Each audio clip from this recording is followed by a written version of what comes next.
est ma lumière et mon salut. De qui aurais-je peur? L'Éternel est la force de ma vie.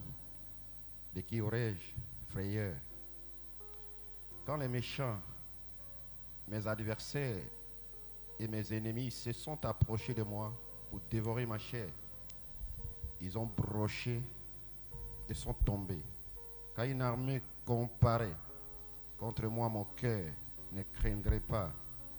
Si la guerre s'élève contre moi, en ceci j'aurai confiance. J'ai demandé une chose à l'Éternel, je la chercherai, c'est que j'habite dans la maison de l'Éternel tous les jours de ma vie pour voir la bonté de l'Éternel et pour m'acquérir diligentement dans son temple. Amen. Inclinons nos têtes pour un mot de prière. Lèvons simplement nos mains, sachant que tout est possible et nous vivons des temps glorieux avec le Seigneur. Pendant que nous murmurons ces chants, Amen. J'ai longtemps erré sans guide, altéré de vrai bonheur. Mais hélas, mon cœur avide ne trouve que la douleur. Où sera la main puissante qui pourra par son effort m'arrêter sur cette pente où déjà je vois la mort? Un sauveur, Jésus lui-même ait pitié de mon effroi. Il m'a dit, pécheur, je t'aimais, j'ai versé mon sang pour toi. Oh Jésus, ta main puissante m'a sauvé de mon tombeau et tu comble mon attente par les dons d'un cœur nouveau. Bénis la parole, Seigneur, les écritures qui ont été lues des psaumes. L'Éternel est ma lumière et mon salut. De qui aurais-je peur sur la face de la terre? Seigneur, ce soir, ton peuple, tes enfants, réunis ensemble, comme une seule personne, comme il est écrit que là où 2 ou 3 sont réunis à mon nom, je serai au milieu d'eux. Bénis, Seigneur, ce peuple ce soir. Que ta grâce nous couvre, Seigneur, et que la parole qui sera prêchée ce soir soit un message, Seigneur, que personne n'oubliera toute sa vie sur la terre. Bénis ton peuple, Seigneur. Bénis-nous comme des croyants, comme tes enfants. Reçois la louange, la gloire et l'honneur. Dans le nom de Jésus-Christ, nous te prions pour ta gloire. Amen. Amen. Amen. Et nous allons écouter un message ce soir. Élie, qu'attends-tu ici? C'est un message chef-d'œuvre. En d'autres termes, c'est un message où peu importe les prédications que tu écoutes, si tu n'écoutes pas une voix de Dieu dans ton cœur, c'est comme si tu passes ton temps inutilement. Et chaque croyant, chaque fils et fille de Dieu doit écouter la voix de Dieu résonnant, lui parlant, lui se révélant en lui, comme Élie. Amen. Gloire soit rendue à Dieu. Chantons ces cantiques. Vie de perles de lumière, existant sur les odeurs, personne n'a encore cité, puis contempler sa splendeur, l'amour de Dieu éclaire la nouvelle Jérusalem, oh l'amour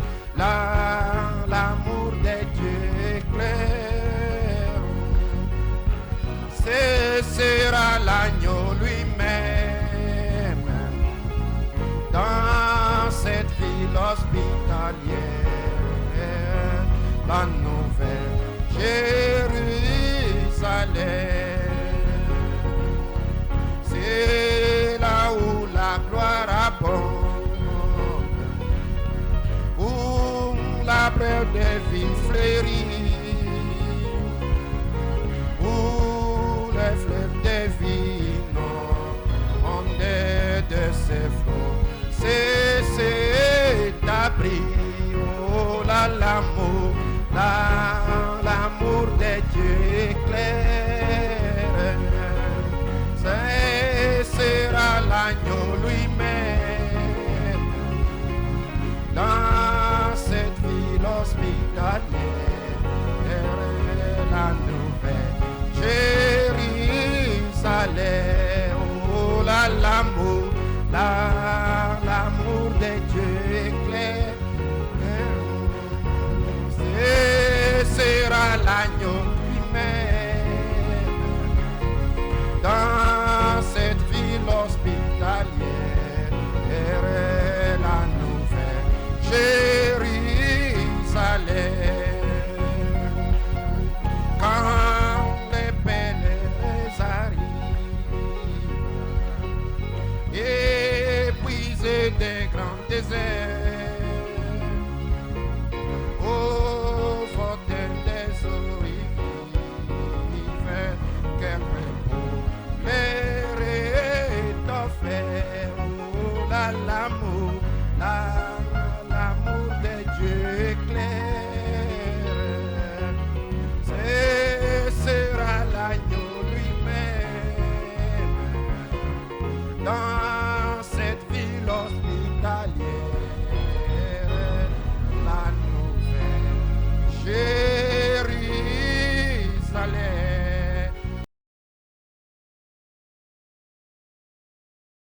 Our convention also. Oh, she will be here tomorrow night. Well, praise the name of the Lord. So God bless you. And feel at home now in our midst. And all these are your friends. Real good friends, see? Don't sit now before we pray. But you stand and be real good now. Hallelujah. And let God move. Praise the Lord. God bless you. Merci frère Joseph, c'est si gentil à la fois, vous deux, frère Joseph. Courbons la tête pour la prière. Ô Seigneur, un tel sentiment et de bienvenue dans une église au milieu de ton peuple. Et c'est difficile pour moi de trouver les mots justes pour exprimer ce que je ressens. Mais je sais que tu peux leur faire comprendre à chacun et qu'ils sachent combien je les remercie et je suis si reconnaissant envers toi pour mon amitié à Chicago. Je prie, Seigneur, que tu bénisses cette convention, et que ce soit simplement une convention différente de ce que nous avons eu, que ce soit dans la même manière mais plus grand, Seigneur, qu'il y ait simplement quelque chose où nous puissions nous asseoir près du buisson ardent et écouter ce qu'il veut nous dire pendant ce temps. Puissions-nous nous attendre à lui, car nous savons qu'il est notre force et notre vie. Nous te remercions pour frère Joseph. Nous sommes tellement contents que tu l'aies ramené, que tu lui aies donné de grandes réunions et pour toutes les âmes dont il a été l'instrument pour te les apporter, et les ministres qui ont aidé, et la grande Église du Dieu vivant dans les autres pays. Car nous croyons vraiment, ô Dieu, que ça ne durera pas longtemps avant de le voir, celui que nous avons aimé, que nous avons désiré voir. La grande Église rachetée se tiendra là, à son image. Oh, pour ce jour-là, lorsque la trompette sonnera et que les morts commenceront à ressusciter et que nous serons enlevés avec eux pour rencontrer le Seigneur dans les airs. Nous désirons ce grand événement. Aide-nous, Père, dans le temps de ces réunions maintenant.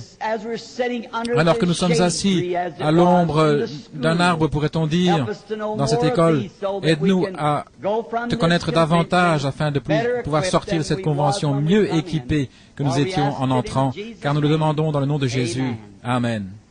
Vous pouvez vous asseoir.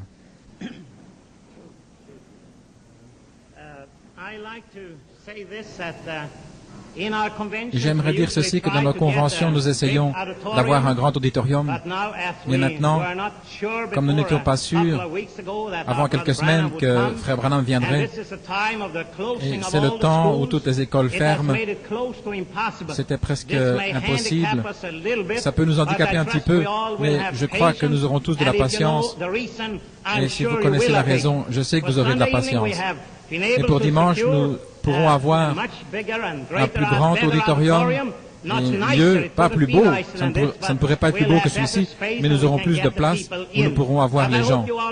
J'espère que vous aurez tous un peu de patience et que vous regarderez au-dessus de ça. Et maintenant, vous avez confessé que vous avez pardonné et vous serez bon.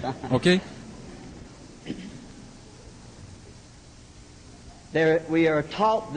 On nous a dit que tout concourt au bien de ceux qui aiment Dieu. Il est vrai que j'étais censé être dans les îles Fidji en ce moment, mais à cause de certaines difficultés, j'ai dû postposer cela et immédiatement j'ai téléphoné à Frère Joseph et je lui ai dit que je pourrais venir à Chicago. Et comme d'habitude, de même maintenant, c'est toujours un grand plaisir pour moi de venir à Chicago. Je pense que c'est le centre de la nation. Et sans aucun doute, l'un des plus grands centres du monde. Et Chicago a besoin d'un réveil depuis longtemps. Un véritable réveil. Et c'était dans le cœur de beaucoup de ministres d'avoir ce réveil. Et c'est comme d'autres cités dans tout le monde, plein de péchés et qui ont besoin d'un réveil. Il y a quelques jours, j'allais dans la ville. Je suis du Sud par naissance et j'aime parler aux gens partout où je les vois. Et j'ai remarqué, c'est l'habitude dans le Sud de nous parler les uns les autres, même si nous ne nous connaissons pas. Nous sommes des êtres humains et nous traversons ce monde.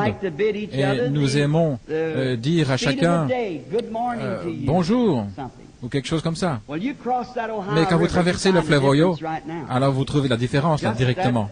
Et rien que la rivière fait la différence. Et j'étais en ville et mon épouse m'a dit « Pourquoi est-ce que tu parles aux gens? Ils ne te répondent pas et ils savent même qu'ils pourraient t'écraser. » J'ai dit « Tu sais, le peuple de Dieu c'est une minorité. Et peut-être que c'est 10%.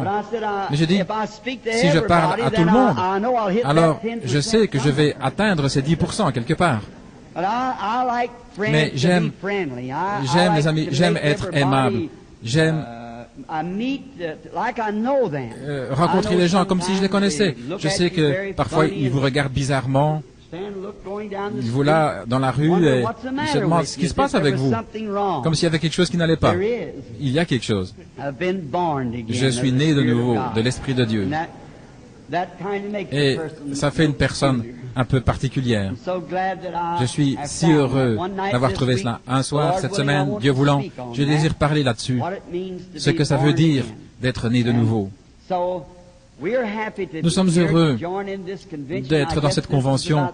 Et je pense que ça fait 3 ou 4 ans que je parle dans cette convention. C'est la 4e année. Je suis reconnaissant pour cela, mes frères, et à vous tous, les gens qui êtes si aimables.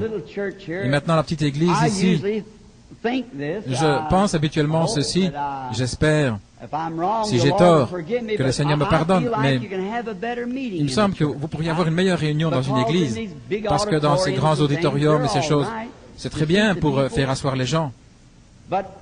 Mais j'espère que ce n'est pas de la superstition. Mais il me semble toujours qu'il y a tellement de méchanceté dans ces endroits, des combats et parier et le whisky. C'est un endroit où les mauvais esprits sont aux alentours. Et dans une église, c'est le Saint-Esprit qui se trouve là. J'aime être là où se trouve le Saint-Esprit. Je me sens plus chez moi d'être là où se trouve le Saint-Esprit. Et spécialement là où il y a l'église, bien sûr. Ils apportent le Saint-Esprit avec eux et nous sommes reconnaissants pour cela.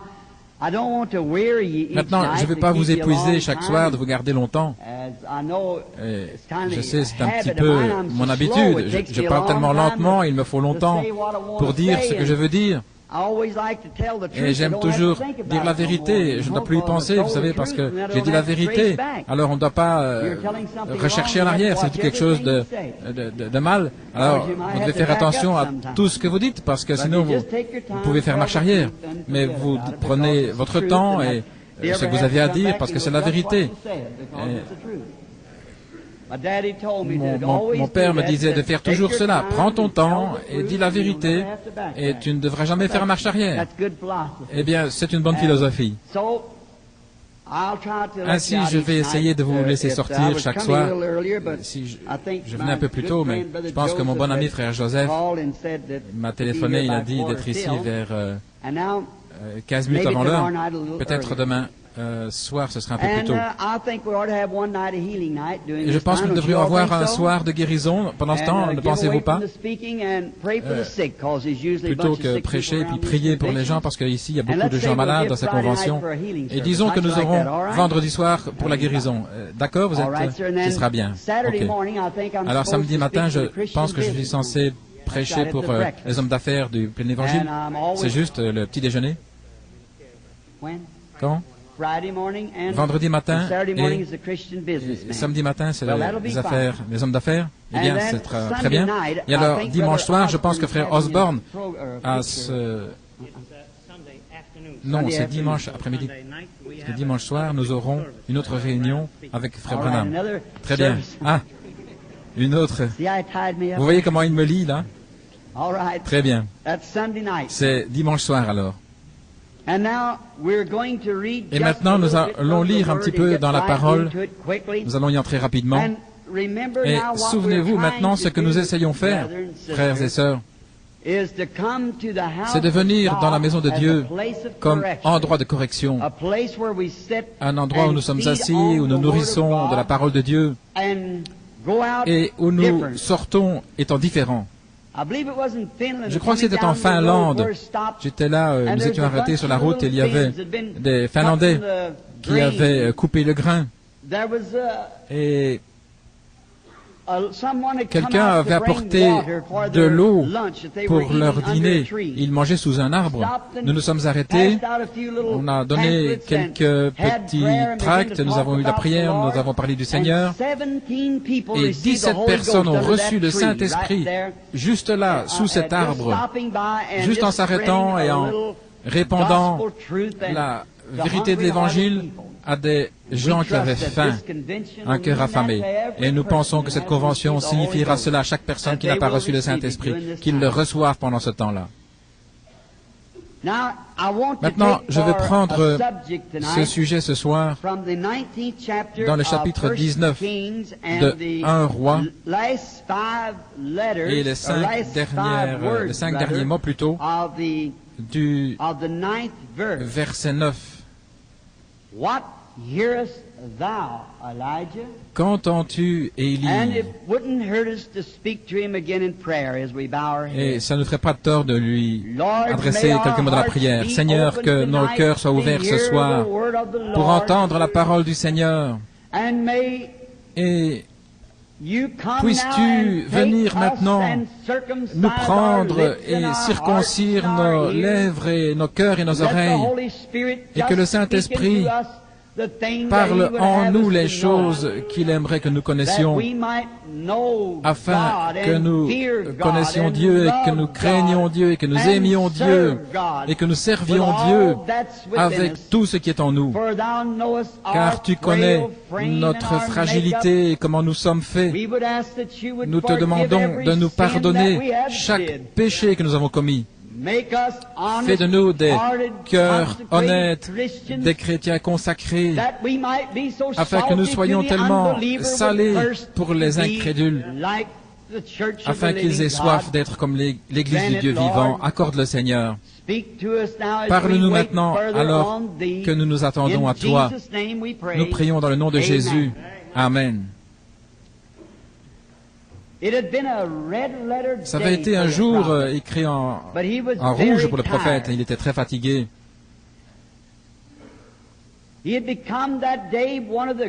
Ce jour-là, c'était l'un des plus grands prophètes des temps, car il avait accompli l'un des miracles les plus remarquables qui ait été accompli. Et franchement, je ne pense pas qu'il y ait jamais eu un temps où Dieu a accompli son miracle d'une telle manière. Mais il était fatigué, il était épuisé. Et habituellement, quand ça arrive, après quelque chose de grand, faites attention à l'ennemi.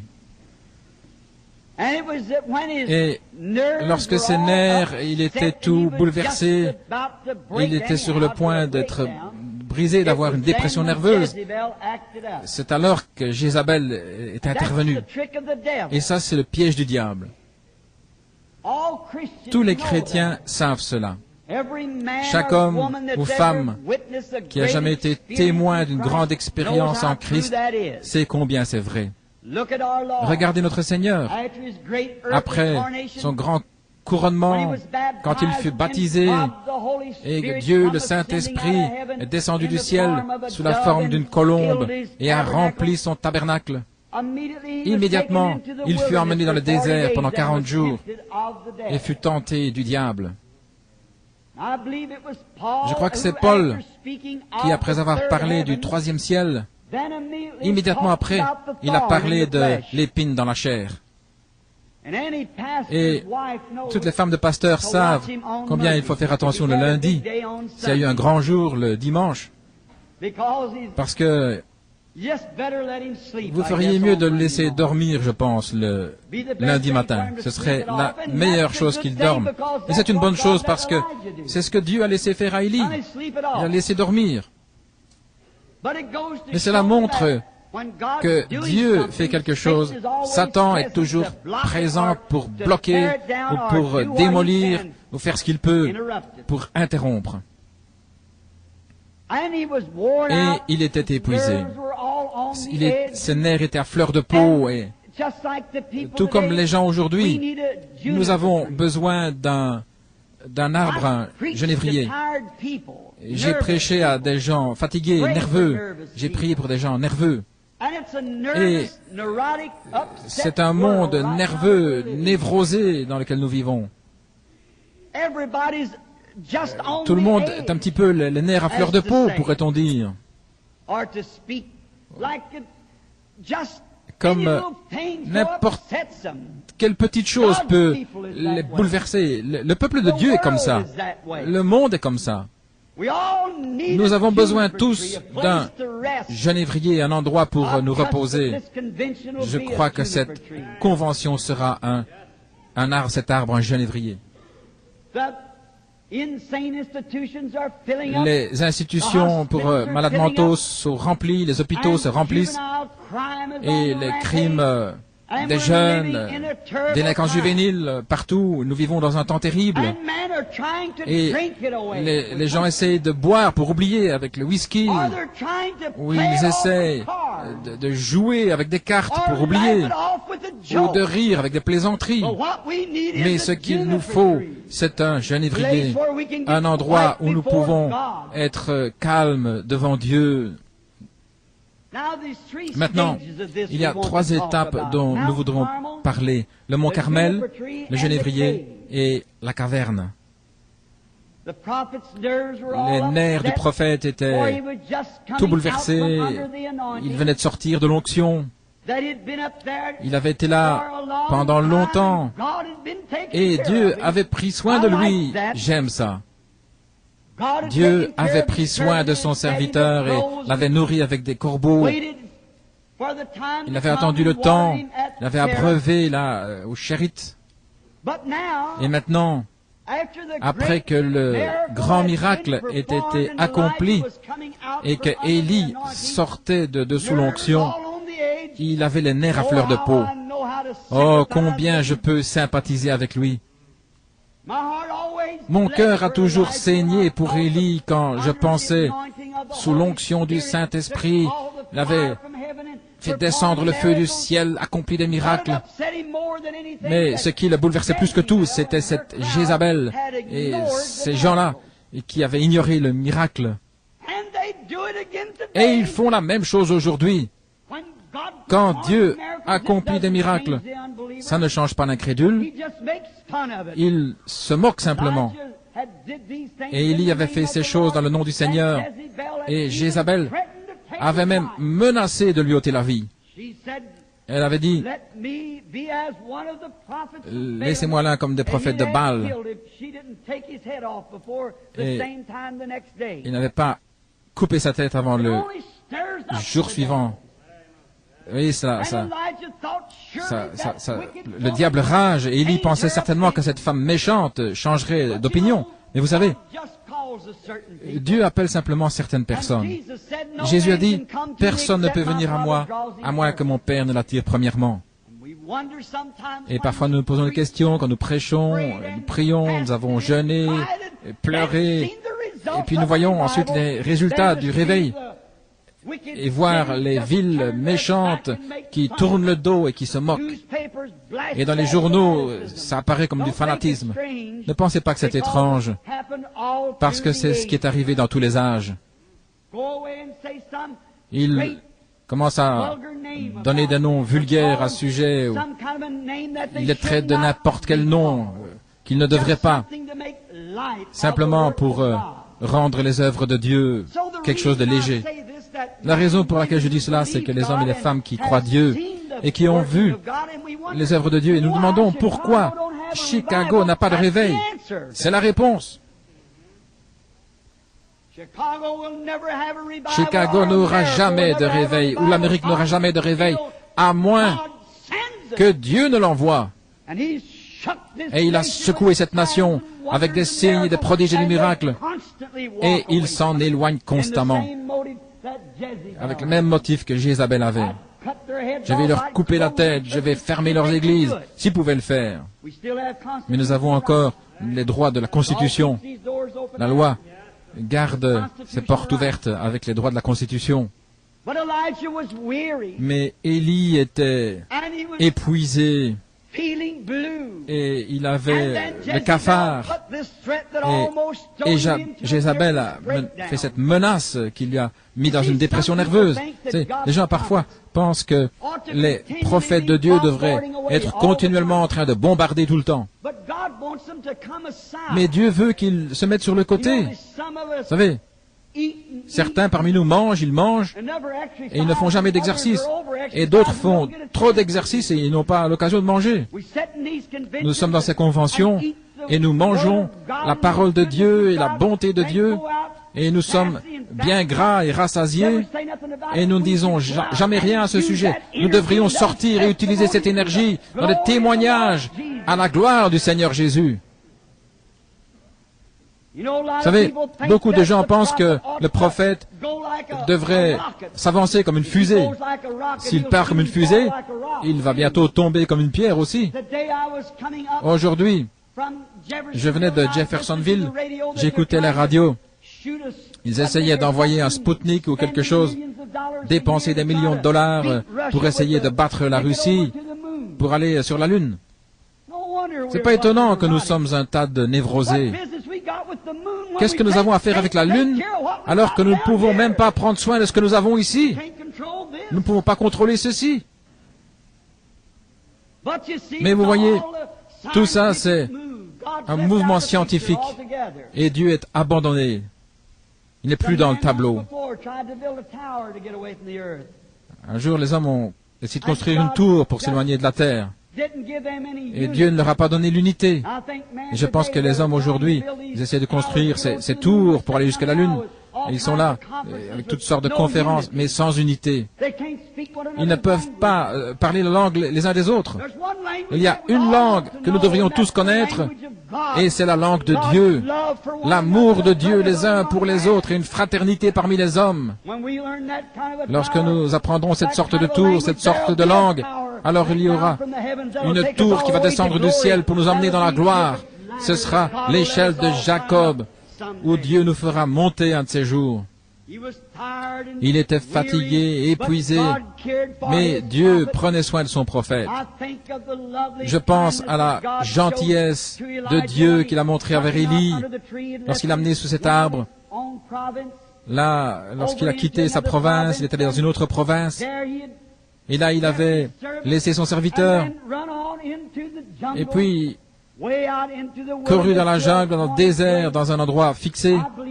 Et je crois que ce genévrier a été mis là dans le sol pour ce but-là. Dieu l'a fait se reposer là sous ce genévrier, il l'a mis dans le sommeil afin qu'il puisse se reposer un peu. Et alors, il savait qu'il avait faim. Il l'a réveillé, un ange l'a touché, et là, il y avait des gâteaux qui étaient là, qui avaient été posés sur les charbons, et il a mangé les gâteaux, et il s'est rendormi à nouveau. Il devait être vraiment fatigué. Ce réveil, ces miracles qu'il avait accomplis, le surnaturel, il était épuisé. Et alors, l'ange l'a laissé dormir un temps, et puis il l'a réveillé. Et il a dit, mange encore, parce que le voyage est très dur. Combien nous avons besoin dans ce voyage dans lequel nous sommes maintenant, de trouver un endroit de repos et de se réjouir sur la parole de Dieu, afin que cela nous donne de la force. Soir après soir, entrer dans sa chambre et se reposer, revenir le lendemain matin, frais et manger davantage, car il y a un grand voyage et une grande bataille qui est devant nous là pour l'Église. Je crois que nous avons été enfants assez longtemps. Dieu va transformer son Église et va l'amener dans le fait d'être un homme maintenant. Et nous avons joué, nous sommes amusés comme des enfants. Mais maintenant, nous allons devoir mettre de côté les choses de l'enfant et revêtir la maturité et être des hommes. Je crois que c'est Paul qui disait, quand j'étais un enfant, je parlais comme un enfant, parce qu'il pensait comme un enfant. Mais c'est le temps maintenant de commencer à penser comme des hommes et des femmes, car nous devons entrer dans les affaires. Et nous voyons que le prophète ensuite est arrivé dans la caverne. Je me demande quelle sorte de vitamines se trouvait dans ces gâteaux qu'il a mangés. Cela l'a conservé dans une bonne condition pendant 40 jours. N'imaginez-vous pas, les scientifiques de ce jour, combien ils aimeraient prendre l'un de ces gâteaux et d'examiner dans leur laboratoire pour voir combien de produits chimiques est-ce qu'il y avait et les vitamines, pour pouvoir garder un homme dans une telle force pendant 40 jours. Dieu a encore un laboratoire rempli de cela. Et ils sont là, dans le but pour ces voyages. Et lorsque nous le trouvons maintenant dans la caverne, il était là, retiré dans une caverne. Et Dieu voulait lui parler.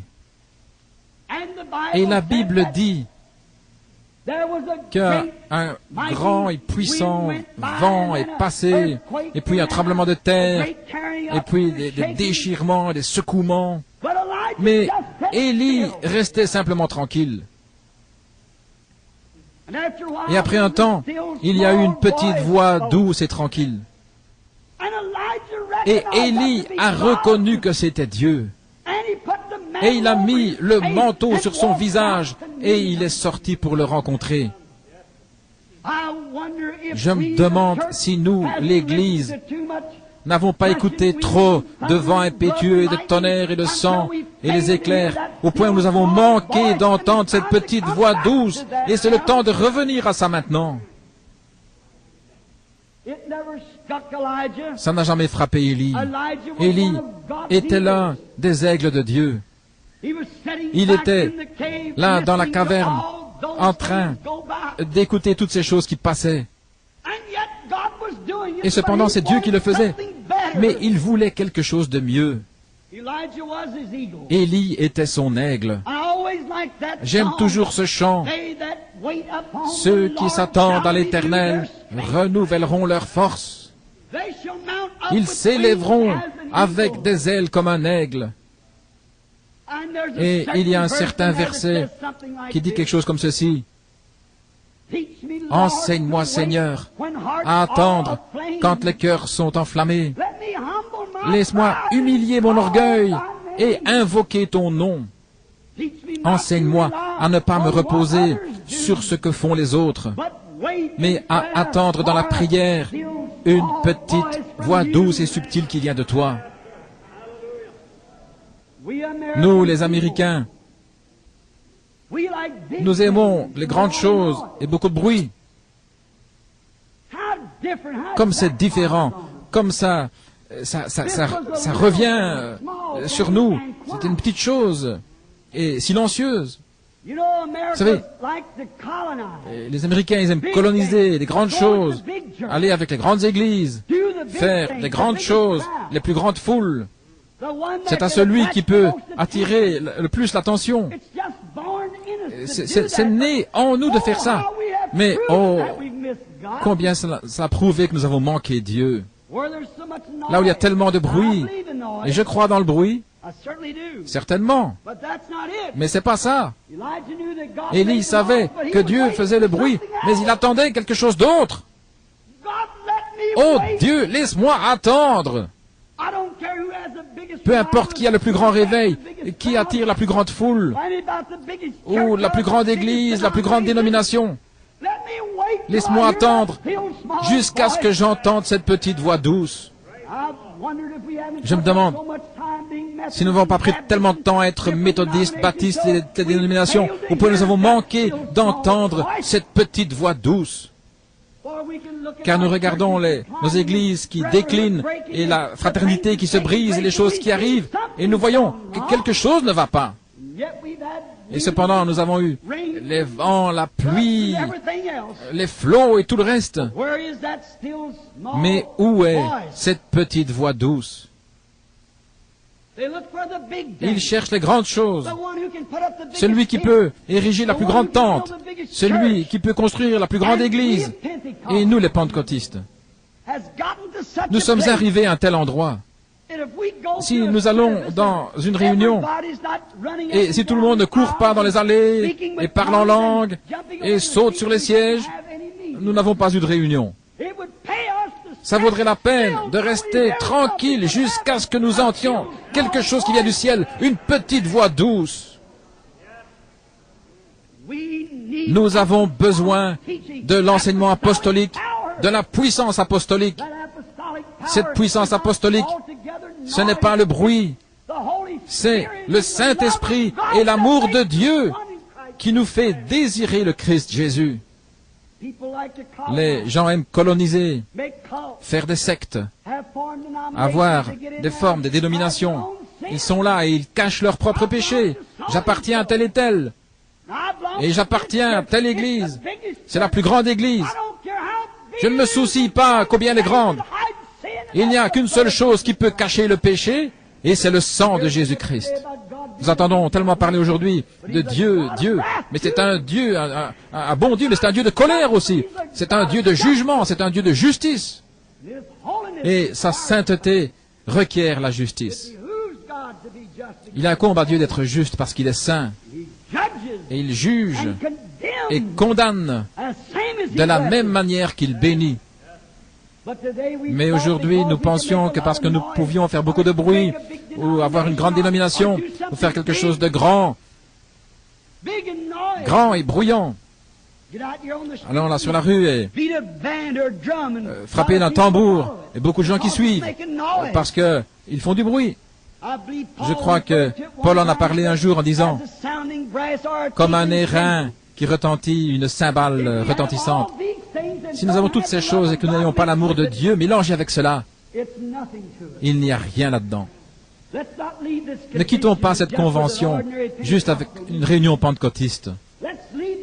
Quittons cette convention, si c'est la volonté de Dieu, avec tellement l'amour et la puissance divine du Saint-Esprit dans notre vie, au point où cela change chaque motif que nous avons, que cela nous forme nos vies dans la forme de Jésus-Christ. Prenez cela, mes frères et mes sœurs. J'aime l'Église. Je l'aime tellement que j'en suis jaloux. Les gens pensent que je combats l'Église. Non, je ne fais que indiquer à l'Église un secret qu'ils devraient connaître. Ne suivons pas tellement les grandes choses, parce qu'elles vont faillir. Vous savez, nous regardons les grandes choses, nous regardons que des grandes choses soient faites. Si nous pouvons avoir de grandes écoles, et qu'est-ce que nos écoles ont donné cette année? Oui, nos écoles religieuses, à cause de la perversion, les pervers, les homosexuels dans nos écoles. Ce que les gens ont besoin aujourd'hui, ce n'est pas coloniser, avoir de grands mouvements. Ce qu'il nous faut, Dieu veut des individus. Les gens ont peur de parler, ils ont peur de prendre position. Ils doivent avoir quelque chose derrière eux pour les soutenir, une grande dénomination, une organisation, ou un grand orchestre. Mais les hommes, un homme appelé de Dieu a besoin du Saint-Esprit derrière lui pour le soutenir.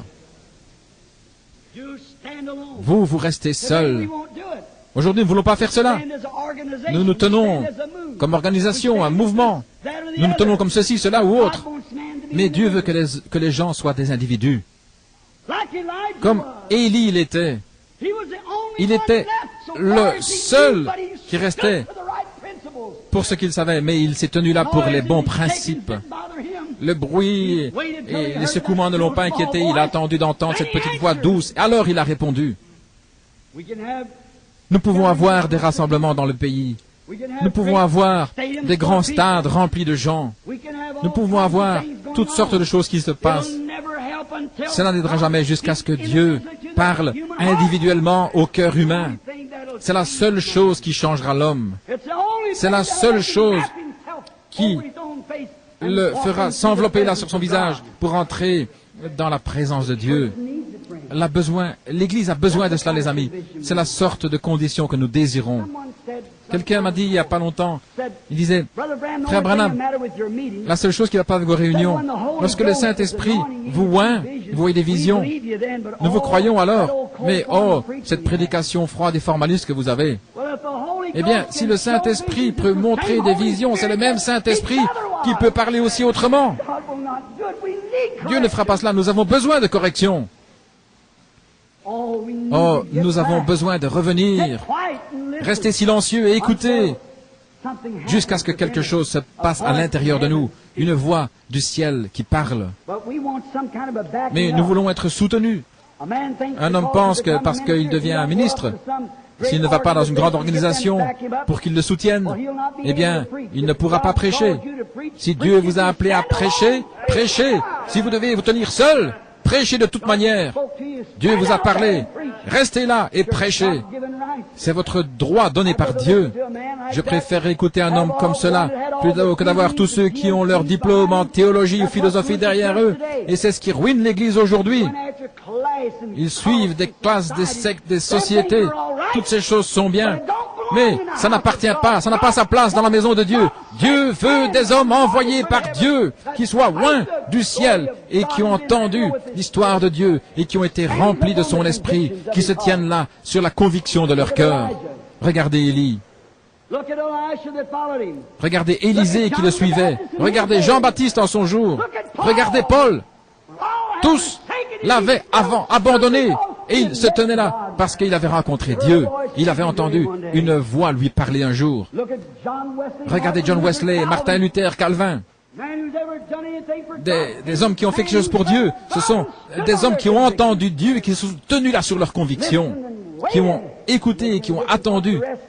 Peu importe ce que les autres disaient, ils attendaient que Dieu leur parle. Les grands réveils vont de l'avant. Il semble que des vents impétueux, des tours puissantes et tout cela, ils attendent. Les aigles de Dieu font toujours cela, jusqu'à ce qu'ils puissent entendre cette voix qui leur parle.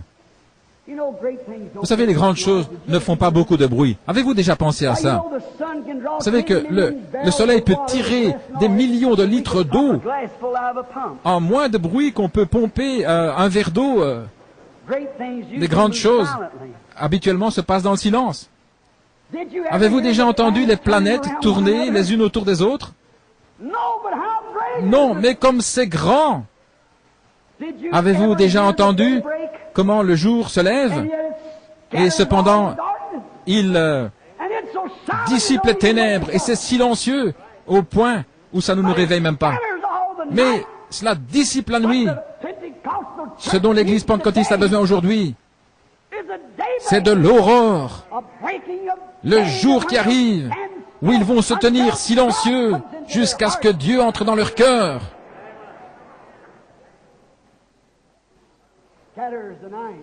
Qu'il dissipe la nuit. Nous pensons que si la nuit est dissipée, un peu de ténèbres quelque part, et que nous devons démolir la ville. Nous ne devons pas démolir toute la ville. Restez tranquille et sachez que je suis Dieu. Il a dit à Moïse, il lui a ordonné de rester tranquille. Regarde et vois ce que je vais faire. Ce qu'il nous faut, frère. Nous avons couru avant la charrue. Nous avons mis la charrue avant les bœufs. Comme un messager un jour, il avait couru, il avait entendu quelque chose. Et lorsqu'il est arrivé là, il n'avait rien à dire quand il est arrivé là. Je pense que c'est beaucoup ce qui se passe aujourd'hui. Nous avons entendu beaucoup de choses se passer, nous avons commencé à courir, et nous ne savons pas pourquoi nous courons. Attendons jusqu'à ce que nous entendions Dieu, qu'il parle à notre cœur, d'avoir un message, quelque chose, que cette petite voix douce a changé, elle a changé chaque fibre en nous. Si les églises, si les laïcs, les ministres, les prêtres aujourd'hui voudraient attendre Dieu dans leur caverne quelque part, au point où cela arrive, alors toutes les barrières dénominationnelles seraient brisées et les hommes seraient des frères. Oui, nous sommes nerveux, bouleversés. Ils sont le peuple de Dieu, tout comme Élie était le peuple de Dieu, mais il avait besoin de l'expérience de la caverne. Avez-vous déjà remarqué?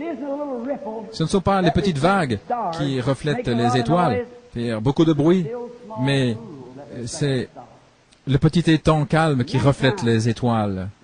Et bien souvent, nous nous sommes trop appuyés sur les vagues. Je crois qu'il y a des vagues, mais vous savez, ce qui fait qu'il y a des vagues, c'est parce que c'est pas profond, c'est vrai. Je me souviens un jour, mon papa et moi, nous allions dans les champs pour aller chercher de la nourriture, là, et le remplir dans une charrue, dans une charrette. Et je me demande combien sont nés dans une ferme ici. Et nous avions là ce genre de chariot, et parfois sur la rue, ça cognait partout sur les pierres, bom, bom, bom, ça sautait. Ça faisait le bruit le plus terrible que j'ai jamais entendu. Mais lorsque le chariot était rempli de toutes ces bonnes choses de la ferme, et nous puissions revenir alors, on n'entendait plus tous ces bruits. Il était bien chargé. Ce qu'il nous faut ce soir, c'est d'être remplis de l'amour de Dieu et de sa puissance, attendant jusqu'à ce que cette petite voix douce nous rencontre. Dans cette convention, attendons d'entendre sa voix. C'est un défi pour nous. Attendez jusqu'à ce que nous sachions ce que nous faisons. Attendez que sa voix parle, et alors nous saurons où aller. Cela me donne de la conviction. Quelqu'un dit, quand nous regardons, regardez frère Branham, voyez, c'est là où va la foule. Ne pensez-vous pas qu'on devrait les suivre? Non, attendez Dieu. Devrais-je joindre cette église? Attendez-vous à Dieu. Si vous pensez qu'ils ont un grand réveil là, attendez-vous à Dieu. Que ce soit Dieu qui parle, attendez que Dieu parle. Alors vous pourrez parler, vous avez un message. Vous pouvez aller dans l'eau et sauter, faire beaucoup de bruit, mais attendez-vous à Dieu. Qu'entends-tu toutes ces choses qui se sont... Qu'avez-vous entendu là-dedans? Nous avons entendu la confusion, nous avons entendu des hauts et des bas, nous avons entendu des organisations différentes, des grandes choses comme cela. Mais où Dieu se trouve-t-il dans toutes ces choses? Nous avons besoin d'hommes qui soient loin, des hommes qui savent où ils se tiennent, des hommes qui ont rencontré Dieu face à face et qui ont parlé avec lui. Vous êtes mes témoins. Après que le Saint-Esprit soit venu sur vous, les choses que je ferai, vous les ferez aussi. Après que le Saint-Esprit soit venu sur vous, vous serez mes témoins. Ces signes suivront ceux qui croient. Nous voulons attendre. Jésus leur avait dit, après qu'ils avaient été avec eux, ils s'étaient réjouis, ils étaient revenus, les diables étaient soumis. Il a dit, vous n'êtes pas encore prêts, allez à Jérusalem et attendez d'être remplis. Vous ferez trop de bruit, trop de vapeur, simplement pour faire aller le sifflet. Mais vous n'aurez pas assez de vapeur pour faire tourner les roues. Vous pouvez témoigner, sauter, chanter et tout, mais à moins que Dieu nous amène dans une telle condition, nous pouvons nous reconnaître les uns les autres comme des frères. au point où toute la malice, les combats, les luttes, tout ça soit disparu.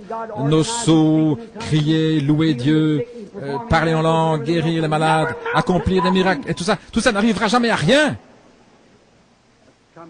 Revenez et attendez dans la caverne jusqu'à ce que nous entendions la petite voix douce qui nous appelle dans le service de Dieu. Oh, combien nous avons besoin de cela, combien le monde en a besoin.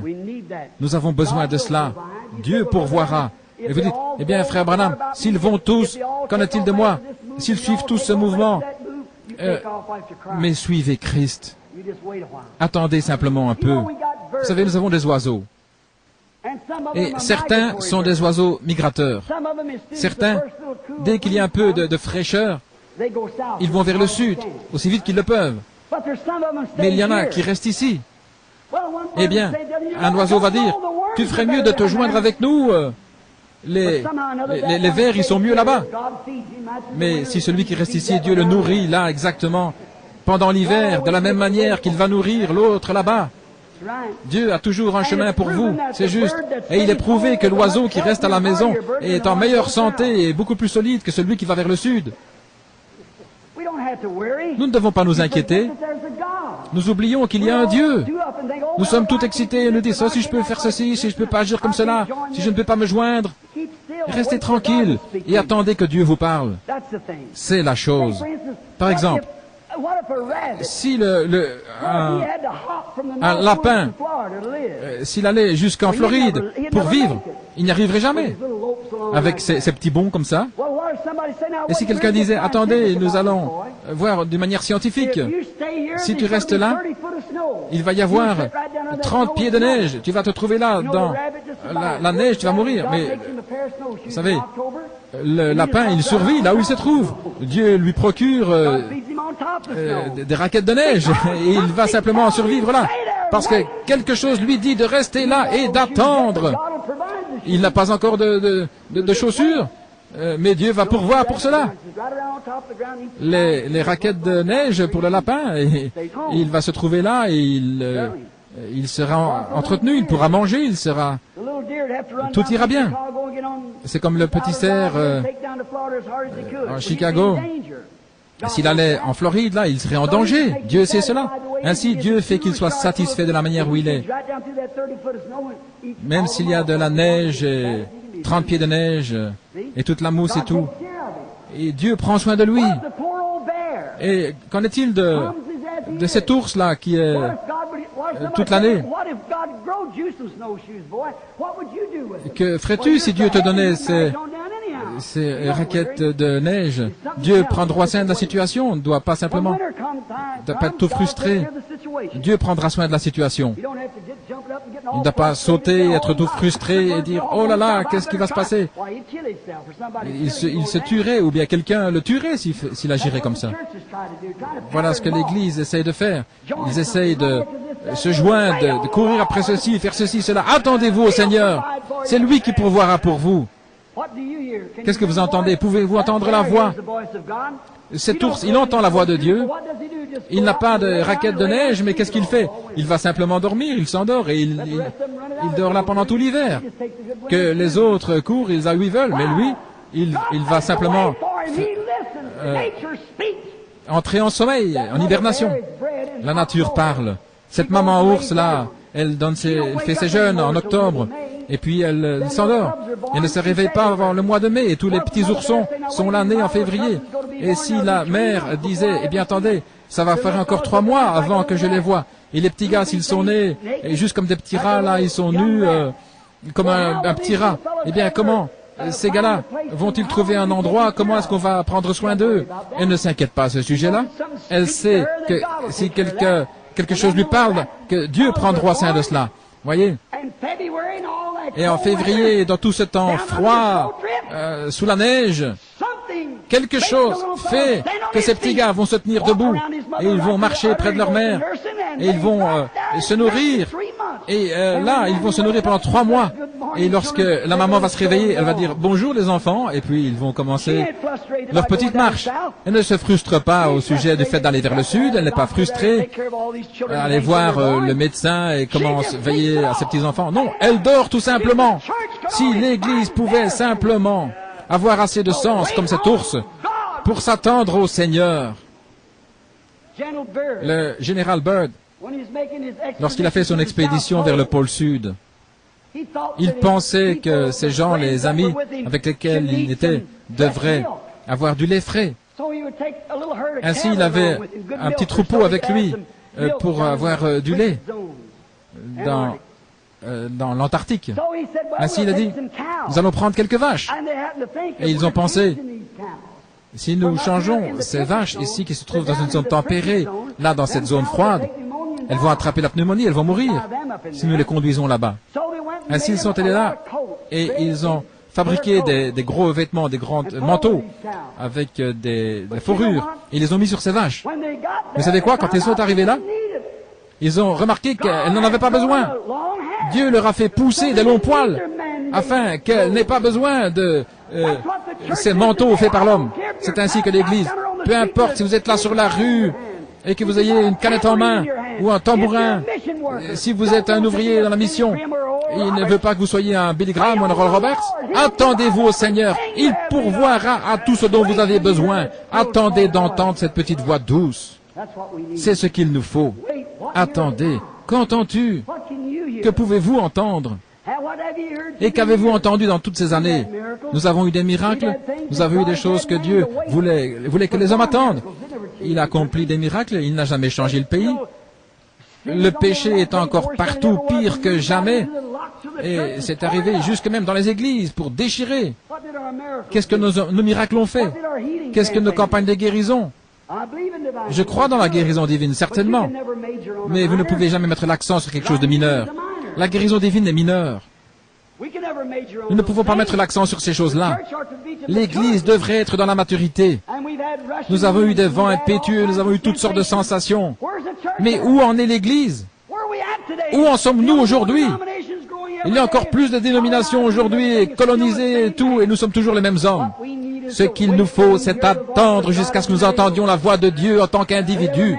Chaque homme et femme dans cette convention, peu importe si Jim Jones et les autres sont avec vous, ne le font pas, mais vous, faites-le de toute manière. Retirez-vous dans une caverne et attendez là, jusqu'à ce que Dieu vous parle. Ne bougez pas, il le fera. Un message, Dieu voulant, il m'a donné au tabernacle il y a quelques soirs. Et quand je suis revenu de Californie, j'ai parlé à ce sujet. Ce qui était la nouvelle naissance. Je suis prêché à un endroit où moi-même je me suis trouvé sous la conviction. Le jour suivant, je suis parti pour aller dans ma caverne. Il y a une dame ici qui a parlé à un de mes associés, Monsieur Mercier, là dans le camp. J'avais été avec son mari là à la pêche. Et frère Bosworth m'avait raconté une petite plaisanterie. Et je l'ai raconté à son mari. C'était juste une petite chose. Aussi simple que je disais, un petit garçon était là en train de regarder dans le berceau, il y avait un petit frère qui était né, et il était là en train de jouer avec, il riait et tout, et la petite maman regardait le petit gars, et il a dit, « Maman, est-ce que tu as dit que ce bébé est sorti du ciel, est venu du ciel ?» Elle a dit, « Oui, mon garçon. » Et il a dit, « C'est pas étonnant qu'ils l'ont chassé dehors. » Eh bien, oui, pour moi, c'était une petite plaisanterie. Mais j'ai raconté ça à un homme, et puis lui est allé le dire à son épouse, et elle a dit, « Est-ce que tu veux me dire que frère Branham raconte des plaisanteries ?» Eh bien, vous voyez, c'était faux pour moi de le faire. Bien sûr. Nous ne faisons pas attention parfois. Paul a dit, si le fait de manger de la viande, c'est une pierre d'achoppement, eh bien, je ne mangerai pas de viande aussi longtemps que le monde existe. Mais l'homme essaye de se justifier, il dit, les réunions de frère Branham, il dit, il entre, là, il a sous l'onction, il voit des visions, au point où il doit se relaxer. Elle a dit, mais toi tu n'es pas frère Branham, et tu n'as pas ce genre de réunion. Voyez, cela a mis une pierre d'achoppement. Nous devons faire attention à ce que nous faisons. Parce que Dieu va nous juger de la manière dont nous agissons et ce que nous faisons. Peu importe si nous avons des vents puissants, si nous guérissons les malades, quoi encore, Jésus a dit, beaucoup viendront à moi ce jour-là. Est-ce que je n'ai pas chassé des démons en ton nom? Est-ce que je n'ai pas fait de grandes œuvres? Et il dira, éloignez-vous de moi, vous qui faites l'iniquité. Je ne vous ai même jamais connu. Je ne veux pas me tenir avec ce groupe-là. S'il y a quelque chose dans mon cœur, je veux être honnête quand je me tiendrai devant Dieu. Cela m'a condamné. Et alors je prêchais. Il y avait un problème de taxes, une enquête pour mon église dans une campagne. Cela me faisait transpirer. Et pendant 6 mois, j'ai dû aller rechercher dans les registres de naissance de ma grand-mère et tout pour le gouvernement et tous ces gens qui étaient là, des parieurs, fumeurs de cigarettes et tout. Avez-vous pas honte? Je crois que dans le Reader's Digest, il disait qu'il y en a 30 000 qui meurent cette année du fait de fumer la cigarette. 90% sont soi-disant des gens qui vont à l'église. Mais qu'est-ce qui se passe? Nous avons... Il y a une déchéance quelque part. Et il y avait un prédicateur là un jour, ils avaient formé une petite ligue, les gars là-bas, une ligue de baseball. Et ils avaient un prédicateur qui se tenait là pour bénir le terrain. Quand j'avais 17 ans, j'étais un peu actif là, je jouais pour l'église méthodiste dans la ligue de l'église et n'importe quel garçon qui jouait au baseball ne pouvait pas jouer avec l'église. Et voilà que le même prédicateur se trouvait là, en train de bénir cet endroit. Qu'est-ce qui s'est passé? Est-ce que nos vents impétueux nous ont amenés quelque part? Est-ce que notre tonnerre, les éclairs, le sang nous a conduits quelque part? Est-ce que nous a rendus plus doux et humbles devant Dieu? Il nous faut revenir dans la présence de Dieu à nouveau. C'est exactement vrai. Nous sommes tellement... nous reposons sur les sensations et tout. Revenons à Dieu. J'étais condamné, je me tenais là à la chair. Et je vais le confesser juste ici parce que cela m'a déjà été pardonné. J'étais en train de dîner et le téléphone a sonné. C'est un numéro privé. Et nous avons un service de répondeur. Le téléphone sonnait. Je me demandais, c'est peut-être quelqu'un qui me connaissait. Mon épouse est allée et elle a mis la main sur le téléphone. Elle a dit, ce sont ces gens du gouvernement encore. Oh là là. Je pensais que j'allais perdre la tête. J'étais tellement nerveux, bouleversé. Et je devais aller chercher ceci, et creuser là-dedans et cela. Et aller chercher les diacres et les administrateurs et tout. J'étais tellement épuisé. Vous savez ce que j'ai fait? J'ai dit, dis-leur que je ne suis pas là maintenant. Et j'ai couru à l'extérieur de la maison, derrière la maison. Quand je suis revenu, ma femme m'a regardé. C'est une chérie, elle a dit, Billy, est-ce que c'était la chose exacte à faire? J'ai dit, bien sûr. Je n'étais pas là, de toute façon, juste à ce moment-là. Vous voyez, parfois vous agissez comme si c'était la vérité, mais c'est quand même un mensonge. Dieu ne veut pas que nous mentions, ou dire des petits mensonges blancs, ou tourner autour du coin. Tout doit être exactement juste. Cela m'a condamné. J'ai pensé à ça tout l'après-midi. J'ai commencé à prier pour quelqu'un. Je ne pouvais pas prier pour eux. Attendez une minute. Si notre cœur ne nous condamne pas, mais s'il y a quelque chose dans votre vie qui vous condamne, vous feriez mieux de corriger cette chose. Peu importe, vous ne pouvez pas agir correctement. Le Saint-Esprit ne peut pas traiter avec vous lorsque vous avez des préjudices de l'égoïsme, ces choses en vous. Le Saint-Esprit ne peut pas vous bénir. Vous pouvez avoir une émotion intellectuelle, quelque chose de fabriqué. Laissez-moi vous expliquer quelque chose. Par exemple, quand une femme se marie et si elle a peur de ne pas avoir de bébé, elle n'en aura pas. Mais si elle va en adopter un, alors elle en aura. Voyez, 9 fois sur 10, c'est ce qui se passe. Cela place son corps dans la bonne émotion. Demandez à un médecin si c'est pas vrai. Cela la place dans la bonne attitude. Job a dit les choses que je crains, le pire, c'est ce qui vient sur moi. Oui. Vous voulez être au-dessus de tout, là où il n'y a pas de condamnation, rien envers vous. Vous devez vivre comme de véritables chrétiens, vivre dans la présence de Dieu, chaque jour, chaque heure, chaque moment. Ne rien dire, ne rien faire, n'aller nulle part, que ce soit Christ comme Christ exactement, dans toutes vos actions. Dieu demande que nous abstenions absolument de toutes les choses du monde, la séparation. Le monde veut mélanger des cartes de parti dans le sous-sol, le banco dans l'église. Laissez-moi vous dire, Dieu veut des séparateurs, que des hommes et des femmes soient séparés du péché. Écoutez, cela m'a condamné. Laissez-moi vous montrer quelque chose. Par exemple, maintenant même, il est 10h moins le quart. Si Joseph ici, je sais qu'il ne le ferait pas, mais dans une semaine, eh bien, c'était pas un chrétien, il voulait défendre un de ses amis. Il essayait de dire qu'il était à Philadelphie à ce moment-là, le mardi soir, le 8 ou le 10, le 9. Le 9 juin, à Philadelphie, parce qu'il devrait défendre cet ami. Très bien. Alors ils vont accepter sa parole. Je jure solennellement. Vous voyez, il peut dire ça intellectuellement. Mais profondément dans son âme, il sait que c'est faux.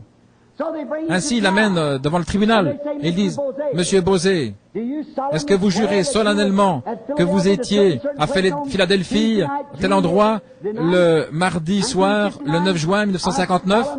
Je jure solennellement que j'étais là, avec mon ami, juste là, à tel endroit.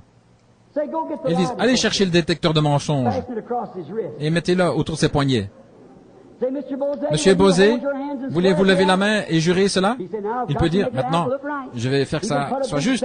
Il peut avoir un visage correct. Oui, monsieur, mes chers amis précieux, je jure solennellement que j'étais à tel endroit, ici à Philadelphie, ce soir-là. Mais le détecteur va dire, il dit un mensonge. Pourquoi? Intellectuellement, il essaye que ça a l'air juste. Il le parle de manière juste. Mais son cœur dit non. C'est son âme. C'est là où Dieu vit. L'homme n'a pas été fait pour dire un mensonge. L'homme a été fait pour dire la vérité.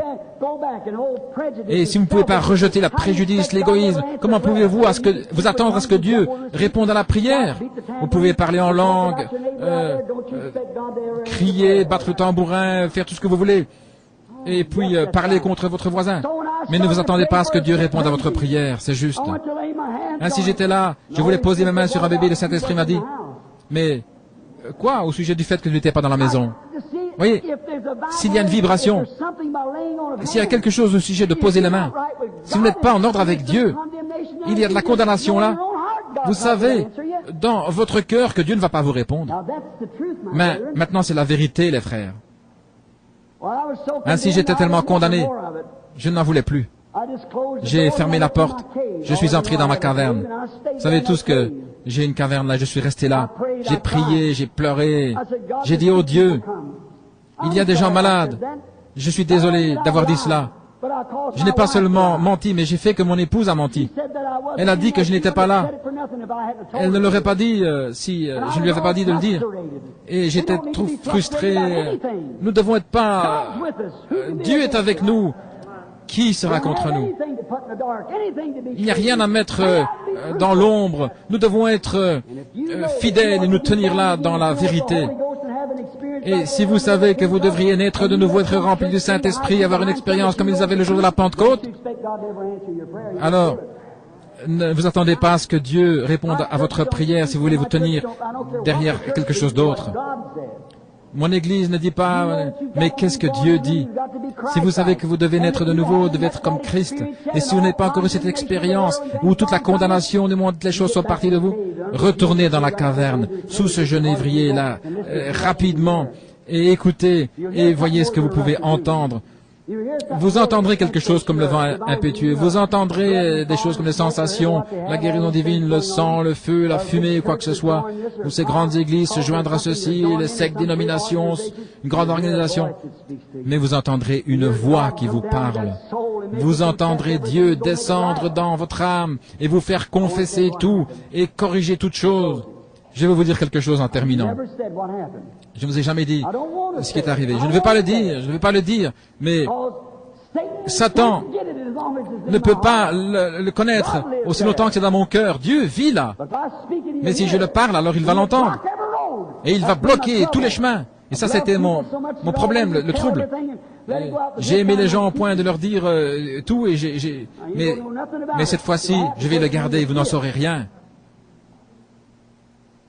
cela arrivera et c'est la première chose, vous le verrez. J'ai dit, Seigneur, je ne suis même pas digne d'être ton serviteur. Moi, je me tenais là avec un homme que j'aimais. J'ai mis une pierre d'achoppement pour son épouse avec ses plaisanteries. Et cependant, je suis contre les plaisanteries. Je me relaxais, nous étions à la pêche. Et j'ai dit, tu sais ce que Frère Bosworth m'a dit? Et je lui ai dit cette petite plaisanterie. Et voilà, ça a continué comme ça. Dieu est en train de me préparer à faire sortir cette chose de moi. Cela doit être. Si vous devez prier pour les malades et poser les mains, et qu'il y a un détecteur de mensonges qui veut détecter la vérité, il va dire que vous mentez si vous mentez. À quoi bon poser les mains sur un malade pour la guérison? Vous devez être honnête, les amis. C'est juste. J'ai honte de le dire devant l'Église, mais je l'ai fait. Alors lorsque Dieu m'a pardonné, j'avais été là, criant à Dieu pendant longtemps. J'étais là, j'avais trouvé cette caverne. Les agents fédéraux ne pourraient pas me trouver. Non, il y a toutes sortes de branches, de creux là. Pour venir, il y a un arbre et c'était sous les racines là. Il y a un autel, il y a une croix faite de pierre et un grand rocher. Il y a un endroit pour que je puisse me coucher. C'est creusé là dans le roc, c'est aussi parfait. Et ainsi je suis revenu là, j'étais là pour prier. Et après que je sache que tous mes péchés me soient pardonnés, je suis sorti. Et là, sorti de cette fente dans le rocher, il y a un grand rocher, 2 ou 3 fois aussi grand que ce piano là-bas. Et je me suis tenu sur ce roc et regardais vers l'est, cette grande montagne qui est là-bas. Et je regardais vers l'est et je me tenais là sur ce rocher devant la caverne et j'adorais le Seigneur. Oh, je l'adorais au point de pleurer. C'était 3 heures de l'après-midi. Et je me tenais là et je disais, « Oh Dieu, pardonne-moi. Peu importe si ça me coûte la vie. » Et je disais, pardonne-lui à elle, parce que c'est moi qui ai été la cause, Seigneur. Elle ne devait pas le dire, mais j'aurais dû vivre mieux que cela, Seigneur, alors que prier pour tes malades et leur poser les mains, tu m'as condamné. Et je savais que tu ne me répondrais pas jusqu'à ce que ce péché soit confessé et que tout soit corrigé. J'ai dit, j'ai menti, et j'ai fait que mon épouse mente aussi, et pardonne-moi pour cela. Mon épouse a dit, c'est très bien, eh bien, frère Branham, je pense que vous étiez tout bouleversé, mais ça ne faisait pas de différence, parce que je devrais dire la vérité, peu importe combien cela fait mal. Alors quoi? Je me tenais là et je pleurais, et quelque chose m'a dit, j'ai dit, Seigneur, un jour, Moïse voulait savoir comment tu étais. Et tu l'as pris là dans la fente du rocher et tu l'as caché là. Et quand tu es passé, Moïse a dit que c'était comme le dos d'un homme. Les feuillages étaient épais, le soleil descendait, j'avais les mains levées, aussi tranquille que possible. J'ai remarqué là dans les buissons, un petit vent a commencé à souffler. Il s'est déplacé là dans les buissons. Il est passé là près de la caverne près de moi. Est allé sur le côté. Je n'oublierai jamais cela aussi longtemps que je vis. Oh Dieu, laisse-moi me tenir tranquille. Cache-moi dans la fente du rocher, Seigneur. Je veux entendre cette petite voix douce. Je sais que j'ai été pardonné, j'ai vu ces feuilles bouger, le petit vent là. Simplement un petit vent. Comme j'avais entendu quand j'étais un petit garçon dans les buissons. Ce vent était venu là d'un côté. Doucement, il était passé là où j'étais. Et les feuilles qui bougeaient, là près de la caverne. Qu'est-ce que ça signifie pour moi? C'est le même vent, là-bas, lorsque j'avais 7 ans, qui m'avait rencontré là dans les buissons en disant « Ne fume jamais, ne bois pas ou ne souille pas ton corps. Il y a quelque chose à accomplir pour toi quand tu seras plus vieux. » Frère, tout cela, entendre beaucoup de bruit, une organisation, voulez-vous entendre porter un vêtement ecclésiastique ou bien voulez-vous attendre d'entendre cette petite voix douce qui fasse de vous ce que vous devriez être un véritable chrétien? Pensez à ça. Qu'entends-tu, Élie? Qu'entendez-vous, Chicago? Attendons jusqu'à entendre cette petite voix douce dans cette convention. Courbons la tête maintenant un moment. Je me demande, les membres du corps de Christ qui sont ici ce soir, maintenant stoppez une minute et Pensez-y, vous les membres d'Église, vous les gens qui sont membres du corps de Christ, peu importe l'Église à laquelle vous allez, ça n'a rien à voir. Parce qu'il y a de la corruption dans tout comme dans cette ville. Mais combien aimeraient dire, « Oh Dieu, pour moi, pendant le temps de cette convention, je veux retirer mon âme à l'écart dans la fente du rocher. Je vais attendre là, Seigneur, jusqu'à ce que j'entende une petite voix douce qui va me oindre, faire de moi un véritable témoin de toi, qui va me donner un tel amour, une telle naissance. » Chaque tête inclinée, les yeux fermés. Les laïcs, les membres d'Église, vous levez la main et dire, « Oh Dieu, souviens-toi de moi. Place-moi dans le creux du rocher. Parle-moi avec la petite voix douce. J'ai entendu le vent puissant, j'ai entendu les tonnerres, les éclairs, mais je veux entendre la petite voix douce qui va me oindre et m'envoyer à mon poste de devoir étant une personne différente. Que Dieu vous bénisse. » Ça fait 90% de l'audience qui ont les mains levées. Ô Seigneur, les voici. Pardonne-moi, Seigneur. Je ne voulais pas le dire comme cela. Nous voici, Seigneur. Aussi fidèlement que je me tiens là, Seigneur, je crois que tu es en train d'appeler ton Église à entrer dans une caverne maintenant pour leur parler. Et Seigneur, ça ne doit pas être une caverne comme le prophète dans laquelle il s'est caché, mais une petite caverne dans notre mémoire. Ça peut être une caverne dans notre âme où nous pouvons nous retirer, nous arrêter, faire l'inventaire, regarder autour de nous, et ensuite écouter pour voir ce que nous pouvons entendre. Nous avons entendu le vent, et nous en sommes reconnaissants. Nous avons entendu les vents impétueux, nous avons entendu les réveils, nous avons vu les miracles au mont Carmel, et nous avons vu la défaite. Et Seigneur, nous sommes fatigués ce soir. Nous sommes nerveux. Nous avons besoin de toi.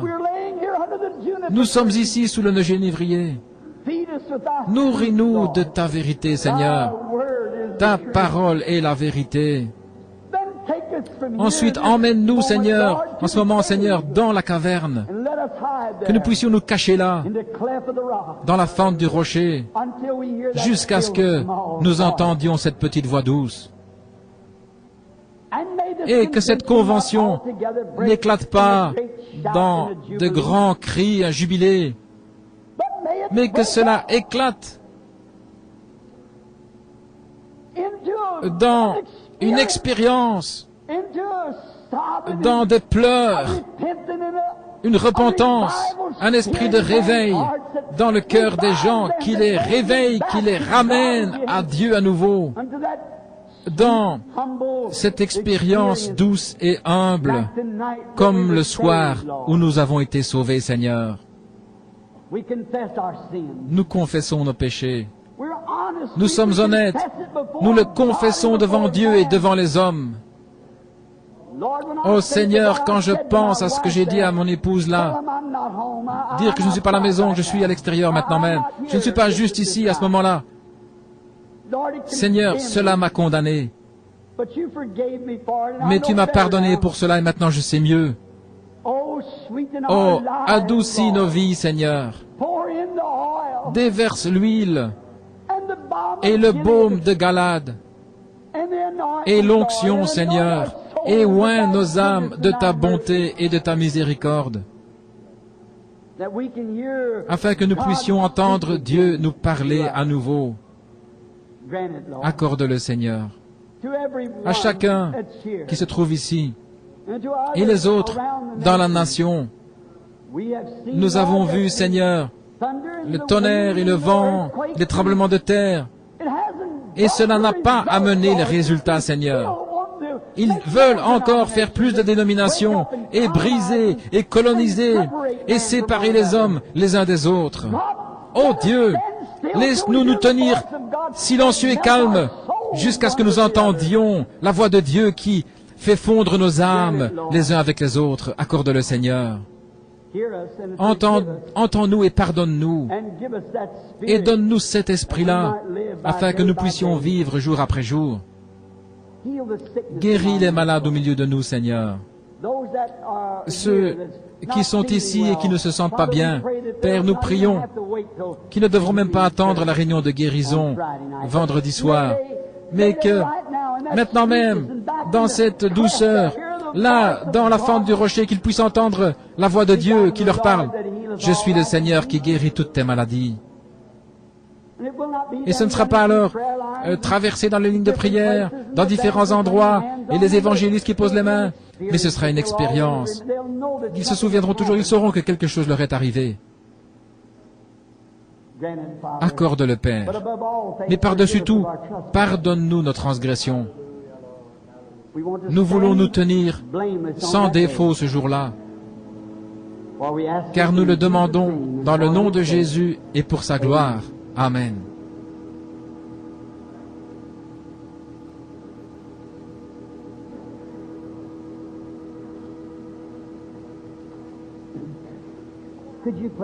Pourriez-vous jouer cet hymne pour moi, être comme Jésus?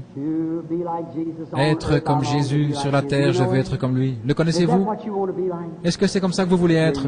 Bien sûr. Combien connaissent le chant? Très bien. Chantons-le dans l'adoration. Être comme Jésus. C'est mon désir. Je veux son esprit. C'est quelque chose. Vous ne pouvez pas laver votre tache comme un léopard ne peut pas lécher ses taches. Vous ne pouvez pas le faire. Adorons-le simplement et disons-lui d'enlever toute la conscience du péché, la crédulité et d'établir ce quelque chose en nous où nous savons, nous nous tenons sans aucun péché dans notre chemin. Dieu répond à la prière, nous savons que c'est la vérité. Mais si notre cœur nous condamne, alors Dieu ne nous entendra pas. Et s'il y a de la condamnation, enlève-la, Seigneur. Chantons maintenant. Donnez-nous l'air, si vous ne savez pas. Très bien. Je vais vous dire un chant que nous pouvons chanter alors, un bon vieux cantique. Je sens que l'Esprit veut que nous l'adorions ici et que nous chantions. Est-ce que vous aimeriez chanter quelque chose au Seigneur Jésus? Vous savez, c'est chanter. Le prophète a dit, il était tout troublé. Élie était ainsi. Et il a dit, si je ne respectais pas la présence de Josaphat, je ne te regarderais même pas. Mais néanmoins, amenez-moi un ménestrel, un chanteur. Voyez-vous, il a commencé à chanter, jouer de l'instrument. Et alors cela a amené l'Esprit de Dieu sur le prophète. Vous vous souvenez tous de cette histoire, n'est-ce pas? Oh, combien c'est merveilleux d'être comme lui. Combien connaissent ce chant? Il y a de la place à la fontaine pour moi. Vous connaissez ça, sœur, celui-là? Vous le connaissez? Maintenant, vous pouvez avoir tous les petits chants que vous voulez, les jubilés, c'est merveilleux. Mais pour moi, ramenez-moi à cela. Quand il a pris sa plume, qu'il a commencé à écrire, combien connaissent alors ce chant, plus près de toi, mon Dieu? J'aime celui-là aussi. Donnez-moi cet air. Vous allez dire, c'est pour un service funéraire. Nous en avons besoin d'un. C'est juste. Je veux que tous les péchés qui sont en moi, qui sont vivants, qu'ils soient morts. N'est-ce pas? Et vous pas? Jusqu'à arriver à être là, être brisé et puis être remodelé. Comme ce chant est merveilleux.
Fermons les yeux maintenant alors que nous levons les mains.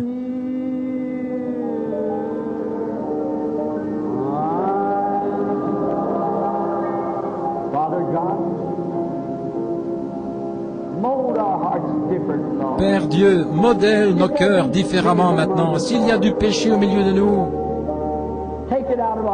ôte-le du milieu de nous.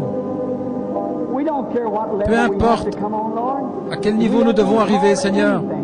On peut nous appeler, nous traiter n'importe comment, mépriser, rejeter. Que nous soyons simplement près de toi, Seigneur.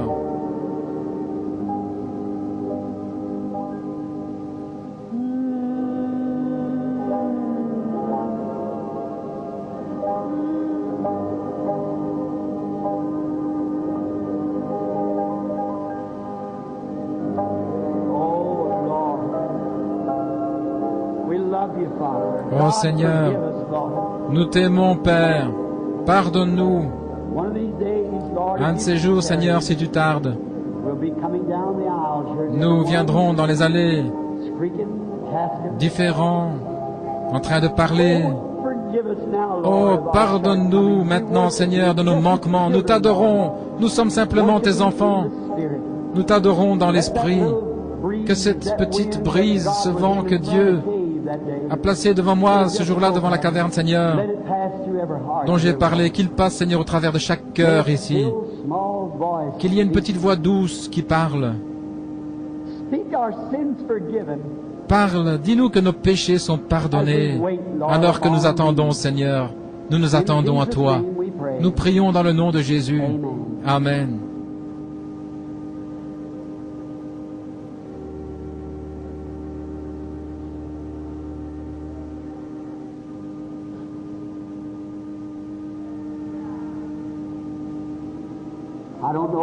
Je ne connais pas votre opinion. Chaque personne a son opinion. Mais pour moi, c'est ceci quand Christ vient. Ce sentiment doux et humble. Pour moi, c'est la petite voix douce qui parle beaucoup plus fort que les vents impétueux. Honnêtement, dans votre cœur, croyez-vous que c'est la vérité? Certainement. Maintenant, prenez la main de quelqu'un à côté de vous et chantons encore une fois alors que nous nous serrons la main. Quelqu'un à côté de vous. Chantons-le encore une fois.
Que Dieu accorde que vous ne sortiez jamais.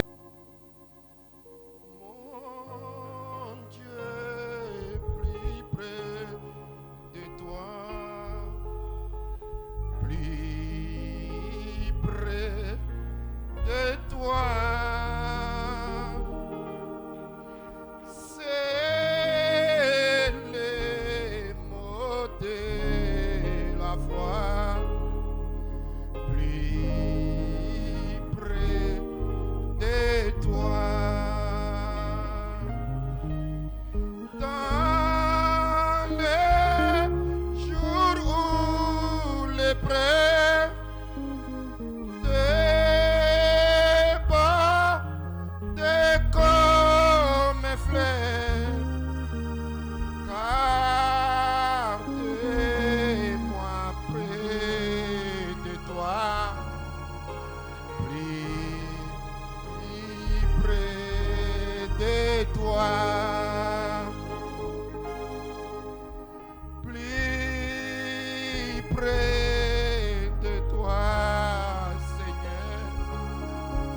Dans ton cœur, créa un hôtel dans ta vie. Oh, prince, carrément. Attendre cette voix douce, c'est le plus glorieux de tous les messages qu'un être humain peut attendre. Attendre la voix de Dieu. Oh, prince, carrément. Libre de toi.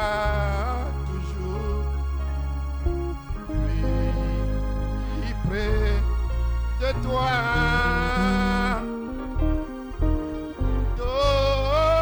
donnez-moi ton secours,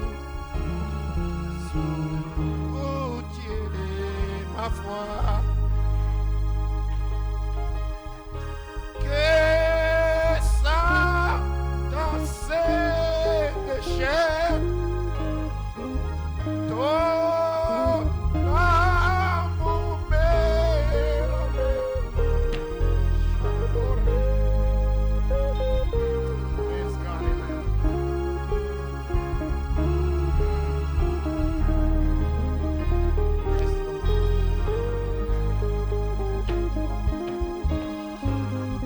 la présence de Dieu dans les bâtiments ce soir.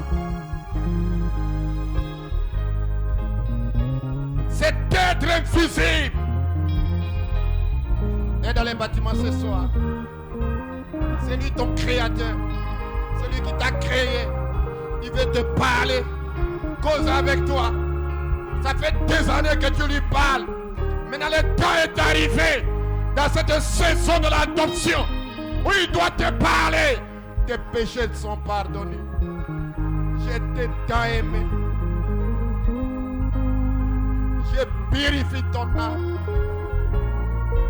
Tu es ma fille. Tu es mon fils. Tu es une partie de moi. Lui, Elohim. Le grand Melchisedec. Cet être surnaturel.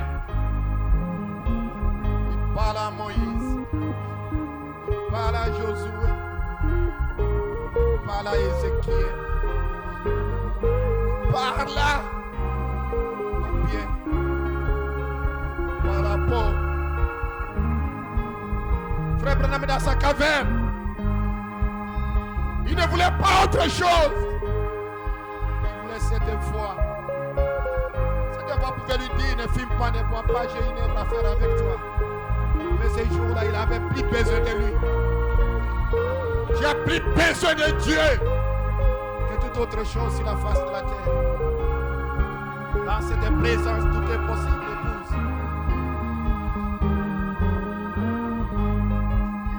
Plus près de toi, Elohim Dieu, sans conquérant.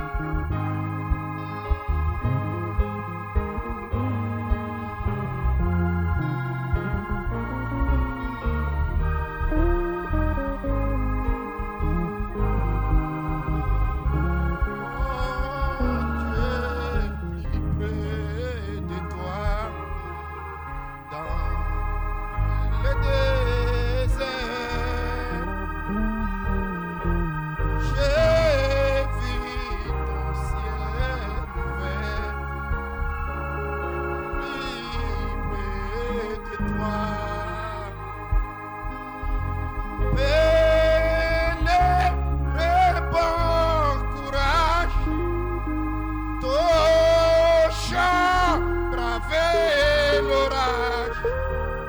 Oh Dieu, plus près de toi. Plus près de toi. Que sans dans cette chaîne, ton amour me ramène toujours plus près de toi,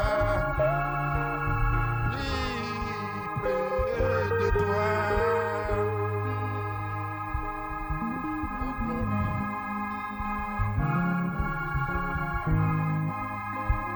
Thank you, Jesus. Merci Seigneur. Ça c'est l'esprit du réveil de ce troisième poule qui est en train de commencer dans ta vie. Dans ce pays où tout est possible à celui qui croit. Où la foi de l'Éternel devient une réalité pour toi.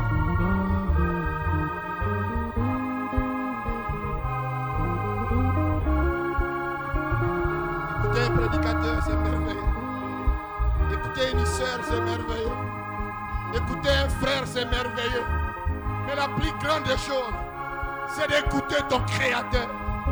Les puissants conquérants, Melchisedec, les rois de Salem, Jésus-Christ le Dieu du ciel, qui parle à ton cœur, qui parle à ton âme.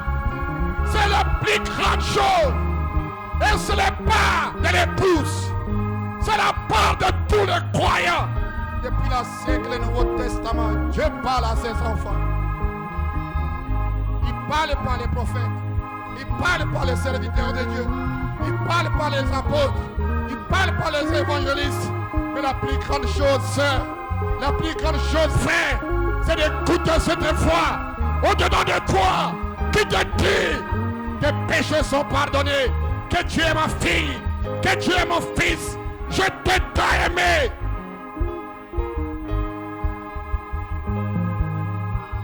Lève simplement ta main. Dieu puissant. Dieu surnaturel. Yahweh Sabaoth. Est-ce que chaque croyant, Seigneur, puisse créer un caverne dans sa vie? Tu parles à une âme, Seigneur. On croit en toi. On est baptisé en ton nom. Il croit toute la parole de Dieu. Que tu es le Dieu surnaturel. Il croit à l'enlèvement. Il croit au millénium. Au surnaturel. Et c'est toi le Saint-Esprit qui doit venir dans l'homme et conduire cet homme, Père, de gloire en gloire, de puissance en puissance, jusqu'à sa pleine et totale adoption. Bénis chaque croyant, Seigneur, ce soir. Bénis chacun qui écoutera cette bande, Père. Que la puissance créatrice puisse agir puissamment dans leur vie, Père. Et sur la louange, la gloire et l'honneur, Père. Accompagne chacun chez lui à la maison, Seigneur Jésus. Donnez-nous des temps glorieux avec toi. Nous sommes conscients de l'heure que nous vivons, Seigneur. Bénis chacun, Seigneur. Dans le nom de Jésus-Christ, Père. Nous te prions pour ta gloire. Amen. Amen. Que Dieu vous bénisse. Nous allons nous croiser le dimanche, Dieu voulant. Ces chants, comme frère Branham le disait, vous savez, lorsque vous adorez Dieu, beaucoup de choses se passent. Amen. Votre âme, tout votre être transporté dans une dimension. Amen. Chantons ces chants que nous avons chantés ici, mon Dieu, plus près de toi pendant que vous sortez. Mon Dieu, plus près de toi, plus près de toi.